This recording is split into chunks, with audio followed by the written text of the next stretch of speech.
I'll be introducing, the topic was originally remote sensing.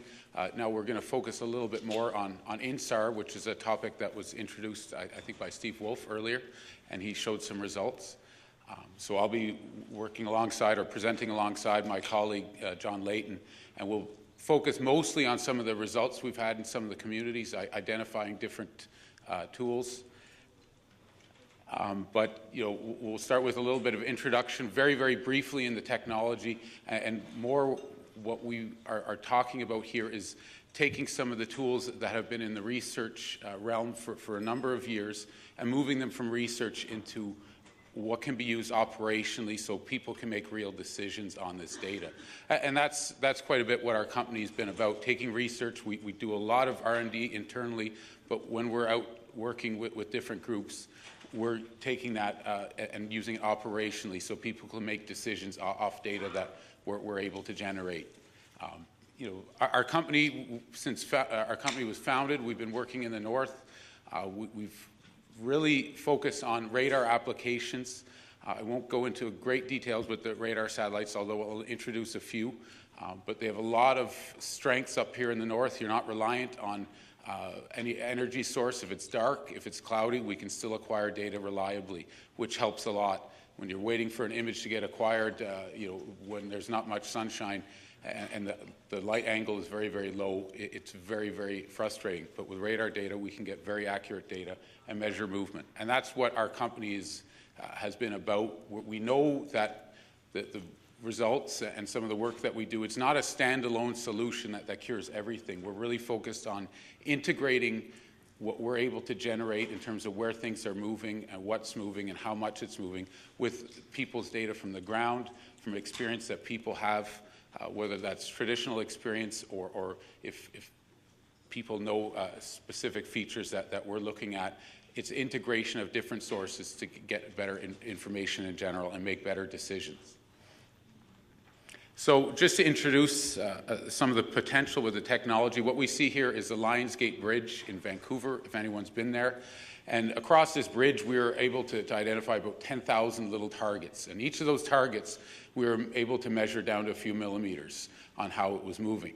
And what you're seeing in the image here is where the blue areas are generally pretty stable. When you're moving into the red areas, these are the areas that are moving the most. And the red areas are showing where we see the most thermal fluctuation. So it's a very, very large bridge in Vancouver, if you're not familiar with it, a suspension bridge. But as we go from the summer to the winter, although we don't have very cold winters in Vancouver, there's a big fluctuation of temperatures, about 35 degrees. And we see about 50 centimeters of change in the structure. Some parts of the structure, they're not moving at all. They're very stable, and they're not subject to a lot of thermal change. But we can get down to those very, very small measurements and give engineers a better tool on how to determine whether the bridge is safe, a future bridge design, and these kinds of applications. So the technology works where we acquire a single image like the one you see here. At a future date, that same satellite will pass over, or satellite system will pass over, acquiring a very similar image but at a different date. So we compare those two images, or we infer those two images, and we're able to generate some very accurate information down those sub-centimeter levels of accuracy. Where are things moving? Where are things not moving? How much is it moving? And this is an example here where if you took two images, we would get a result like this. These purple areas, they're showing where things are displacing. It's a very classic example. John will talk a little bit about in the future. But if someone were able to buy some software, that off-the-shelf software is very expensive, generally speaking, you could achieve with a bit of training a result not too dissimilar as this. So what we're able to provide is when you're not in ideal conditions, when you're in conditions like northern conditions, it's very, very difficult to achieve reliable results. And that's very important. If you get results on one day but not the next, it's not really an operational tool. And that's a little bit what we're able to bring to the table. And John will start talking about some examples here. Oh, sorry. I think Steve mentioned before that we have quite a RadarSat 2 is a Canadian sensor that's used extensively in the north, but there's a lot of other sensors that we have available as well. It's a great time to be in our industry and for users, potential users like yourselves, on how we're going to achieve data. The prices are coming down. Many sensors are coming online for free in the next year. Data will be free. So it's moving very, very in the right direction for us. The data is not an exclusive $5,000 per image service. It's much more cost effective than it used to be. We're able to cover very wide areas, 20 by 20 kilometers, 50 by 50 kilometers, and find areas or specific features in that large area that are moving and maybe that are stable.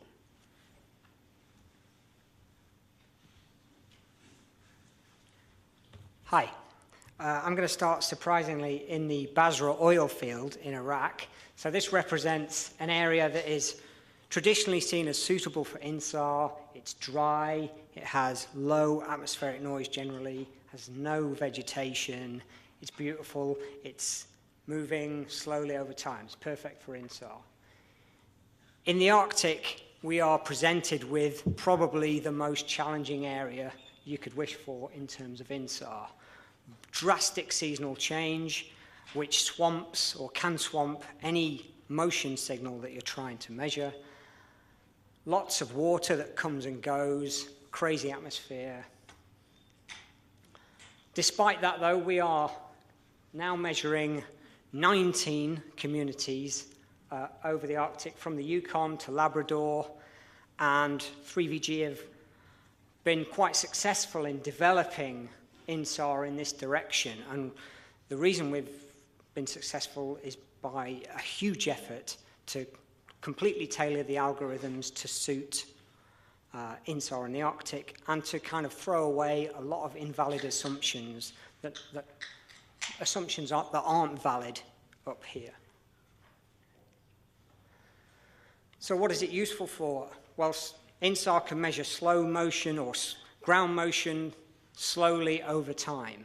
So melting permafrost causes ground motion over time that's generally slow motion, so it's good for that.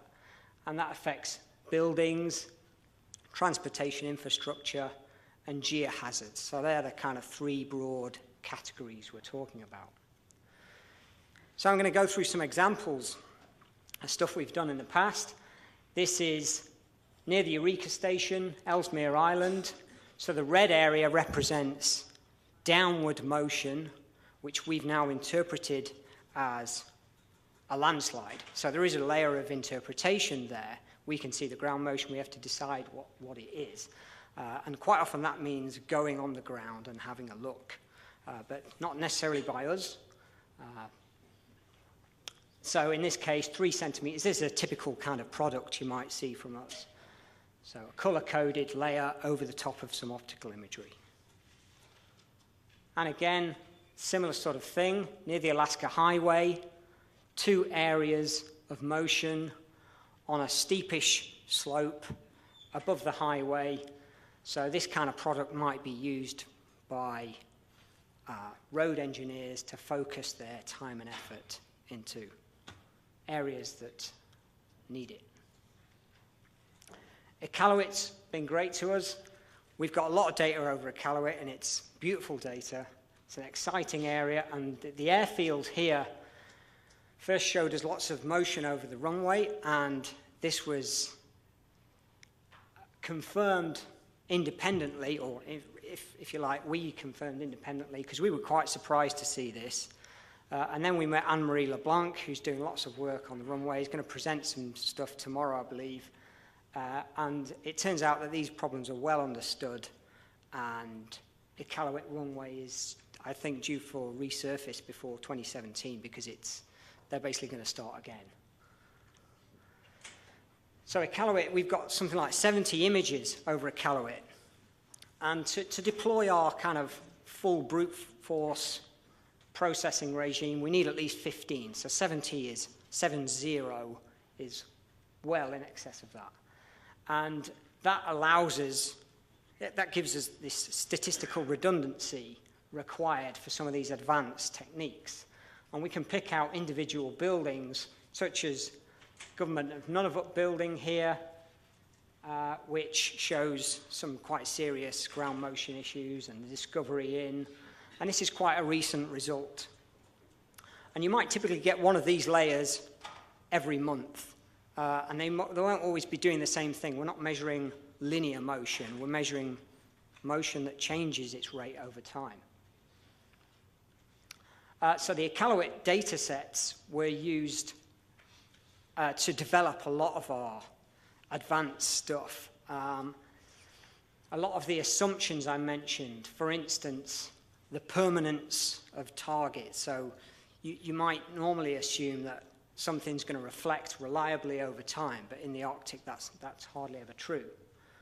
And another important advance was how we select our targets. So before we go through that stage, we have to estimate the quality of each pixel, and that necessarily involves a reduction in the resolution.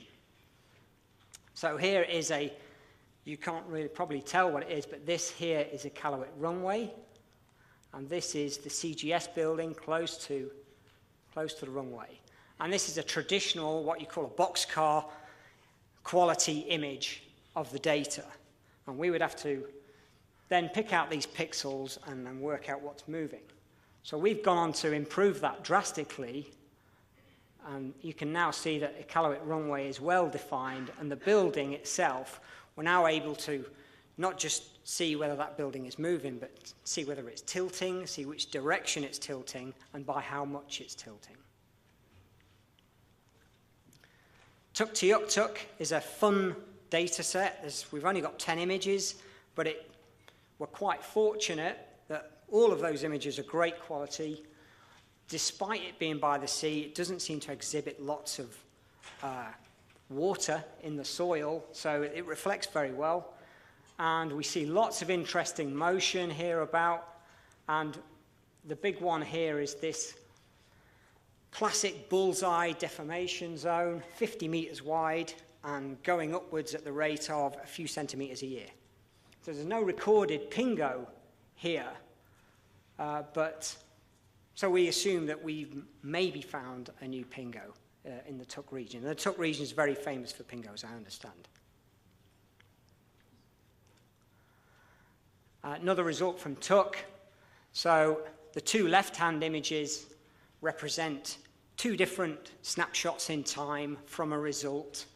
The left-hand one shows some slope, some ground motion close to the road, whereas the right one not so much. And that's typically what you might see in the Arctic. You see this kind of cyclic, from season to season, change in the way the ground moves, quite often moving more in summer.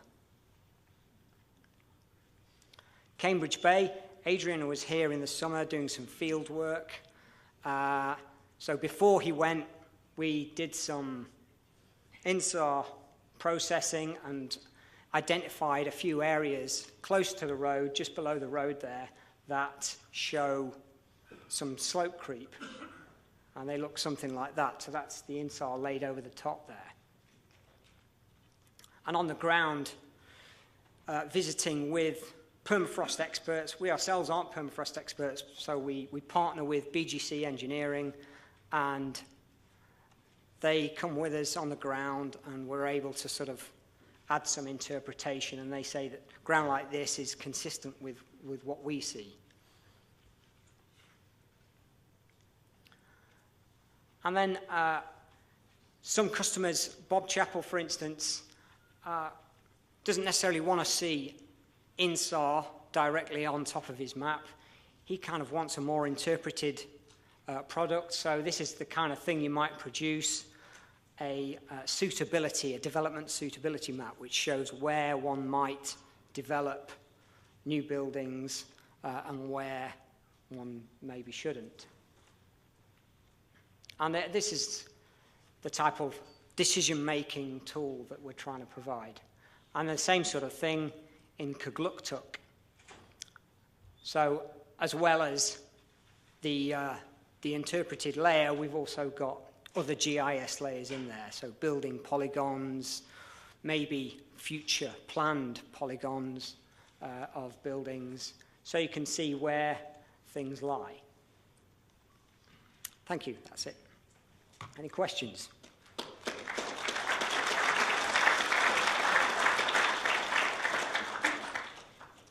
Questions?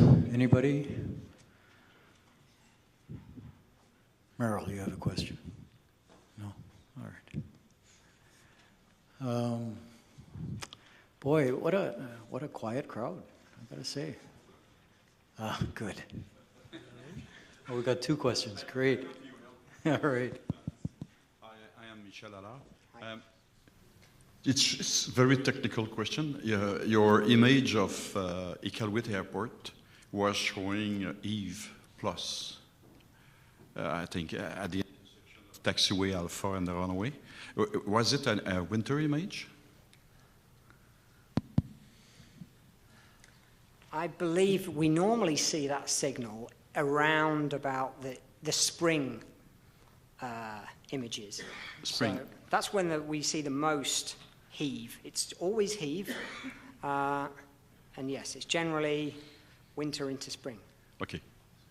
Okay, because do you have the summer image that shows the reverse? We have some images from this year. Okay. We don't have them from last year or the year before, so we are processing them currently. Okay. We haven't finished, but it'll be interesting. Thank you. Very interesting. Hello? Steve? Yep, hi. Steve Wolf. I was just curious then, for most of your communities, how many images you're getting for the course of the year? I think you showed one you had 10, but are you getting like 4 per year or 5? You're presumably not imaging in the winter. Sorry, how many images? Yeah, do you get over the season? Okay, so RadarSat collects every 24 days. If there are no conflicts, then we'll get 12 plus images a year. Typically, we lose 30%, up to 30% of the images. For the coastal communities. A big competitor is the Canadian Ice Service, who obviously have got their own plans for the satellite. Yeah, just to add to that, and it's a big issue we have acquiring the data, but I'd say we have great partners with the Canadian Space Agency and the other groups, the Canadian Ice Service. We've had a lot of dialogue with them to increase the reliability of acquiring data. Certainly the coastal communities, we have a lot more difficulty, say some of the communities in Northwest Territories and in the Yukon that we've monitored. We have, out of 15 possible images a year, we might lose 1 or 2 maximum. So long-term data sets are very important for us.